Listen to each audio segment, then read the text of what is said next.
लग्नानंतर होईलच प्रेम मालिकेच्या आजच्या भागामध्ये आपण पाहणार आहोत की आता पापलेट खाण्याची इच्छा नंदिनीला झालेली असते आणि म्हणूनच मग ती जीवाला फोर्सफुल्ली तसं बोलत असते. तर जीवा म्हणत असतो की हो मला कळतंय तुला पापलेट खाण्याची इच्छा झाली आहे, पण जरा शांत शांत, मी आता पटकन मार्केटला जातो आणि तुझ्यासाठी पापलेट घेऊन येतो. मग तो आता 4 वाजता जातो बाहेर आणि पापलेट घेऊन येतो. पापलेट घेऊन आल्यानंतर इकडे मात्र आता ती वाट बघत असते की कधी होईल हे सगळं काही, कारण आता पापलेट आणल्यावर बनवायचं सुद्धा असतं. किचनमध्ये तडक कोणी उठायच्या आधीच ना आता जीवा गेलेला असतो आणि जीवाने छान असं त्या पापलेटला मीठ मसाला रवा वगैरे लावून फ्राय केलेलं असतं आणि त्याचा जो काही मस्त असा सुगंध जो आहे तो घरात दरवळत असतो. ते बघून असता नंदिनी खुश होते आणि नंदिनी म्हणते की कधी एकदा मी हा पापलेट खाते ना असं मला झालंय, मला ना खूप जास्त आनंद झालाय असं देखील ती म्हणत असते. आणि त्यानंतर आता ती बोलत असते की चला ना मला द्या. त्याच वेळेला तो पापलेट घेतानाची सगळी मजा जी आहे ती मात्र नंदिनीला सांगत असतो. नंदिनीला म्हणत असतो की अगं पापलेट घेताना ना मी तर तिला सरळ म्हटलं की मला 500ला दे, पण ती ऐकत नव्हती. तिने आता 900च धरलं होतं. मग मी तिला फोर्स केला की मी तुझं काही ऐकणार नाही आहे, माझ्या मुलीसाठी हवंय. मग तिने दिलं मला 500ला. मग आता झालेलं असतं पापलेट फ्राय एका ताटात काढलेलं असतं. तर ती सांगत असते वरतून छान लिंबू पिळून द्या. मग आता लिंबू पिळून दिल्यानंतर स्वतःच्याच हाताने जीवा तिला पापलेट भरवतो. मग तो पापलेट खूप जास्त आवडतो आणि बाळा तुला पण आवडलाय का असं नंदिनी विचारते. इकडे आता मानिनीची आंघोळ वगैरे झालेली असते आणि तेच मानिनीला रूममध्ये मच्छीचा वास येऊ लागतो. मग ती म्हणते की हा वास, आज तर आपल्या घरी नॉनव्हेज बनत नाही, मग हे कसं काय, असाही विचार आता तिच्या डोक्यामध्ये येऊ लागलेला असतो. आणि म्हणूनच ना मग आता थोडा का होईना ती विचार करत असते आणि त्याच वेळेला तिच्या आता लक्षात येतं की काहीतरी गडबड आहे. म्हणूनच मग ती लगेच किचनमध्ये जायला निघते. इकडे दुसरीकडे आता नंदिनी जीवाला मानिनी आल्याचं कळत असतं. म्हणूनच पटकन किचनमधलं सगळं आवरूया, नाहीतर आईला जर कळलं ना की आपण हा सगळा घाट घातला आहे तर आपलं काही खरं नाही, आपल्याला आई काय आज सोडत नसतात, असंही बोलून सगळं आवरायचं काम नंदिनी करत असते. तर जीवा बघत असतो की मानिनी खरंच येते का. मग मानिनी आलेली असते खाली आणि मग ती विचारते की काय रे, काय चाललं आहे तुमचं. मग आता नंदिनी किचनमध्ये लपून बसलेली असते. मग मानिनी मुद्दामूनच जीवाला म्हणते की आपल्या घरात आज काही पापलेट बनलं आहे का, मला किचनमधून तसा वास येतोय. नाही ग नाही, आज काहीच नाही बनलेलं. मग काय झालं, तू खिशात काय लपवतोय, हा प्रश्न देखील मानिनीला पडलेला असतो. तर जीवाने आता काही झालं तरी तिचा खिशातनं हात काढून दाखवायचा नाही असं ठरवलेलं असतं आणि तो म्हणत असतो की काहीच नाही ग, तू उगाच ना हायपर होतीस, नको इतका विचार करू, असं बोलून तो कसं कसं तिला शांत करत असतो. त्याच वेळेला तो म्हणतो की आता तुझी आंघोळ झाली ना, आंघोळ झाल्यावर तू पटकन देवपूजा करून घेतेस ना, तर ती देवपूजा करून घे जा. अरे देवपूजा करायला जायच्या आधी ना मी गॅसवर दूध गरम करायला ठेवत असते आणि मग देवपूजा करायला जाते. तू ना सगळ्याच गोष्टी विसरतोच वाटतं. थांब, मला ना पटकन जाऊ दे आणि किचनचं सगळं काही आवरून घेऊ दे. मग तोपर्यंत नंदिनी किचनमध्ये असतेच. नंदिनीने दूध गरम करायला ठेवलेलं असतं आणि दुसरीकडे चहा आणि आंब्यांचा सुगंधसुद्धा किचनमध्ये तरवळत असतो. मुद्दामूनच ना आता नंदिनीने आंबे बाहेर काढून ठेवलेले असतात, जेणेकरून पापलेटचा जो सुगंध होता तो तिथून जायला हवा. म्हणूनच तिने आता हे सगळं काही केलेलं होतं. सकाळी सकाळी आयता चहा मिळाल्यावर मानिनी म्हणत असते चहा वगैरे सकाळी सकाळी केलाय, आज काय एवढं, आज एवढ्या सकाळी कशी उठलीस असंही ती विचारत असते. त्यावर काही नाही, जाग आली होती तर म्हटलं उठून घ्यावं आणि मग म्हटलं सगळ्यांसाठी चहा करावा. तेवढ्यातच आता इकडे विजयाला मुद्दामूनच ना म्हणत असते वसू की रम्या तुम्हाला खूप जास्त मिस करते बघा, तिला ना नुसतं नुसतं वर खाली व्हायला झाले, ती तुम्हाला आठवणच करत असते. मला तेच वाटलं की कधी एकदा ना रम्या येते असं विजयही मुद्दामून बोलत असतो. त्याच वेळेला काही झालं तरी एक प्लॅन फसला आहे, पण पुढचं प्लॅनिंग तर आपल्याला करायला हवं. मग काय आहे तुमच्या डोक्यात. मग त्याच वेळेला तिच्या डोक्यात जे असतं, म्हणजेच तिला आता कळलेलं असतं ना की काही झालं तरीसुद्धा काव्याच्या आईबद्दल म्हणजे शारदाबद्दल ती आता सांगू लागते आणि शारदाबद्दल जेव्हा कळतं ना तेव्हा मात्र आता इकडे म्हणत असतो की चला आपल्याकडे आता चांगला चान्स आहे, आपण या संधीचं सोनं करून घेऊया. म्हणजे कसं आपल्याला या सगळ्याचा वापर करता येईल आणि त्याचा वापर आहे ना आपण योग्यरित्या करूया असंही आता ठरलेलं असतं. आणि त्यासाठी सगळं नियोजन वगैरे होतं आणि तेव्हा हे सगळं प्लॅनिंग आता वसूलासुद्धा आवडतं. कारण आहे ना त्यांना असं वाटत असतं की काही झालं तरीसुद्धा आपण आहे ना जगू द्यायचं नाही सुखाने काव्याचं बाळ. इकडे आता बऱ्याच दिवसांनी शारदा भेटायला आलेली असते आणि शारदा आल्यामुळे आता मानिनी आणि त्या दोघीही जणी गप्पा मारत असतात.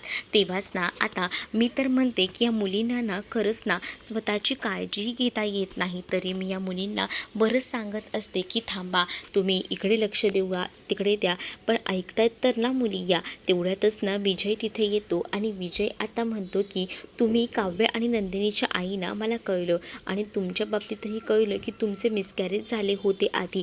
या सगळ्या गोष्टी बोलल्यानंतर मानिनीला राग येतो, कारण विजयला या सगळ्यामध्ये बोलायची काही गरज नाही आहे. कितीही काही झालं तरी हा पुरुष आहे आणि बाहेरचा, म्हणून मानिनी चिडते. मग आता विजय म्हणतो की नाही मी सहज बोललो, कसं त्यांनाही वाईट वाटायला नको ना त्यांच्याबद्दल, म्हणूनच मी आता या सगळ्या काही गोष्टी बोलून त्यांना आता तेवढं का होईना मी सावध केलं असंही आता म्हटलं जातं. दुसरीकडे नंदिनी आलेली असते आणि नंदिनी खूपच जास्त खुश असते. नंदिनी विचार करत असते की आज कित्येक दिवसांनी आई भेटायला आलेली आहे. आई भेटायला आल्यामुळे तिला आता आनंद झालेला असतो आणि आता आईला ती म्हणत असते की हो मी तुला गुड न्यूज दिली तेव्हापासून भेट झाली नव्हती, पण बरं झालं तू आज आलीस ते. मग आता तुम्हीच या दोन्ही मुलींना समजवा असं मानिनीने सांगितलेलं असतं. आता काव्याला आणि नंदिनीला आता ती समजावत असते आणि शारदा म्हणत असते की तुम्हा दोघींसाठी हे आणलंय आणि छान घाला हां. दोघीही आता ठरवतात की आपण ट्विनिंग घालायचं, म्हणजे एकच ड्रेस दोघींसाठीही सेम आणलेला असतो आणि त्यामुळे त्यांचं प्लॅनिंग ठरत असतं. मग दुसरीकडे मात्र आता पाहायला मिळत असतं की शारदा जी आहे ती बोलत असते की माझ्या बाबतीत जे काही झालं ते तुमच्या बाबतीतही होईल असं काही नाही या, उगाच मनामध्ये तसा समज करून घेऊ नका. त्यावर काव्या म्हणते की माझ्या बाळाबाबत काही झालं तरी चालेल, पण नंदिनीचं बाळ वाचायला हवं. मग नंदिनी तिच्यावर चिडते. दुसरीकडे आता रम्याची रिप्लेसमेंट दिव्या ही आता ऑफिसमध्ये आलेली असते इंटरव्ह्यूसाठी आणि ती जेव्हा समोर येते ना तेव्हा मात्र आता ती विचारत असते आता झालंय का सगळं, मला इंटरव्ह्यूसाठी बोलवलं आहे. दुसरीकडे मिथुनला थोडी पैशांची गरज असते आणि म्हणूनच मिथुन किचनमध्ये शारदाजवळ गेलेला असतो आणि तो म्हणत असतो की 2 दिवसांनी माझा चेक भेटणार आहे, पण मला थोडी पैशांची गरज आहे कारण ना श्रेयाच्या कॉलेजची फी वगैरे भरायची आहे, त्यासाठी पैसे लागणार आहेत.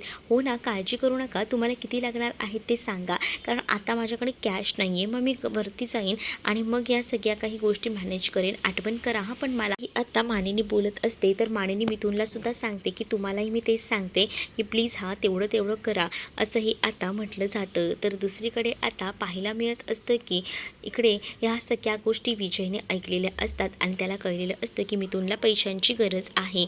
दिव्या आता आलेली असते आणि दिव्या आल्या ती आता पार्थच्या ग्लासचं पाणी पिते.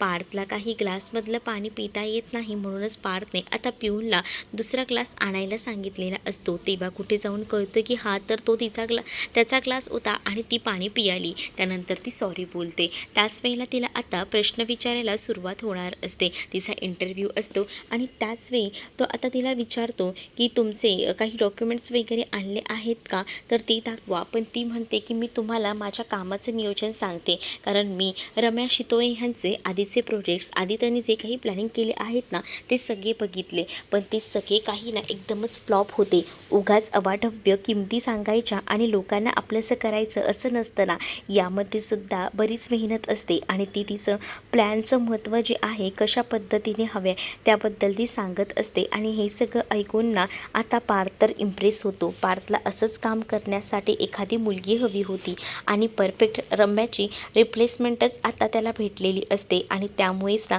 तो खूपच जास्त खुश असतो आणि तो सरळ म्हणतो की तुला आम्ही कामासाठी सिलेक्ट करत आहोत असंही जेव्हा आता सांगितलं जातं ना, तेव्हा ती खूप जास्त खुश होते आणि खुश होऊन ना ती आता इथे असणाऱ्या पार्थला शुभेच्छा देत असते. म्हणजेच ती म्हणते की सॉरी हे सगळं माझ्यासाठी होतं.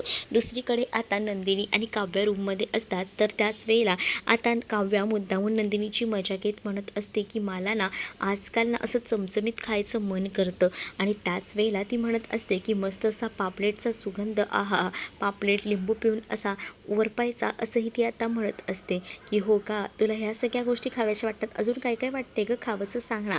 मग आता इकडे काव्या पाणीपुरी, दहीपुरी, शेवपुरी हे सगळं काही सांगते आणि तेवढ्यातच तिथे पार्थ येतो. पार्थ म्हणतो की काय तुम्हाला पाणीपुरी खायचं मन करतंय का, मी एक काम करतो, मी तुमच्यासाठी पाणीपुरी बनवतोच. मग आता नंदिनी म्हणत असते की हो हो चालेल. मग आता जीवालाही मदतीला घेतो असंही आता म्हटलं जातं. त्यावर जीवाला काय मदतीला घेताय, जीवा काही मदतीला येणार नाही असंही आता काव्या जी आहे ती मात्र बोलत असते आणि काव्या जेव्हा हे बोलते तेव्हा पार्थ म्हणतो की असं कसं. मग आता काव्याने सकाळी जो सीन पाहिलेला होता किचनमध्ये पापलेट बनवायचा त्याबद्दल ती सांगते आणि मग आता ही गोष्ट तुला कळली, पण ही गोष्ट ना काही झालं तरी आईंना प्लीज कळू देऊ नका, कारण आज वार नव्हता तरीसुद्धा आम्ही बनवलं. काय ना मला खूप जास्त खायची इच्छा झाली होती म्हणूनच मग पापलेट बनवला, पण आईंना याबद्दल प्लीज सांगू नका. नाही नाही आम्ही कशाला सांगतोय, नाही आम्ही सांगत, पण हे आपलं चांगलं आहे. सकाळी सकाळी पहाटे लवकर हे सगळं काही उरकून घ्यायचं. काय करणार, मला ना खावंसं वाटत होतं म्हणून मी ह्यांना म्हटलं, तरी ह्यांनी पटकन जाऊन घेऊन आले. मग दुसरीकडे आता रम्याची रिप्लेसमेंट भेटली आहे असंही पार्थ म्हणत असतो. मग त्या मुलीचं नाव, तिची उंची किती याबद्दल मुद्दामून ना आता काव्या विचारत असते. म्हणजे काव्याला हे जाणून घ्यायचं असतं की पार्थ किती त्या मुलीला ओळखतो. तर आता तिच्याबद्दल एवढं सगळं ऐकूनच ना आता मात्र थोडी जी काव्या आहे ती जलस झालेली असते. काव्या म्हणते की तुमचं तर बरंच लक्ष असतं की मुलींकडे, पण आता हे सगळं बोलणं वसूने ऐकलेलं असतं. मग आता पुढील भागामध्ये सुद्धा ना एक आता नवीनच सीन पाहायला मिळतो, ज्यामध्ये वसू आता मानिनीला भडकवायचं काम करत असते. म्हणजेच गुरुजींना बघितलंच ना, गुरुजींना पण मी मागे विचारलं होतं तेव्हा गुरुजींना काहीसं वेगळंच म्हटले होते. म्हणजे गुरुजींचं असं म्हणणं होतं की काव्याच्या हातामध्ये त्यांना बाळ दिसत होतं, पण ते बाळ काव्याचंच आहे असं गुरुजी कुठेच म्हटले नव्हते आणि त्यामुळेच ना थोडं असं वाईट वाटतंय. मग आता मुद्दामून वसू ही मानिनीला घाबरवत असते. तर दुसरीकडे मात्र आता काव्या जी आहे ती बेडवर झोपलेली असते. काव्या बेडवर झोपलेलीच असताना ना काव्याला आता भास होऊ लागतो, काव्या ही बेडवर ना पडणारच असते. तर दुसरीकडे आता सेम स्वप्न मानिनीलाही पडतं की ती बाहुली जी आहे ना ती मात्र अशी जिन्यावर ना घसरगळत पडली आहे आणि घरंगळत पडलेली बाहुली बघून मानिनी दचकून उठते. पण आता इथे खरंच काव्या पडेल का की पार्थ वाचवेल हे येणाऱ्या भागामध्येच आपल्याला पाहायला मिळेल. जर आपल्या चॅनलवर नवीन असाल तर चॅनलला सबस्क्राईब नक्कीच करा. चला तर मग भेटूया पुढच्या भागामध्ये. तोपर्यंत टाटा बाय.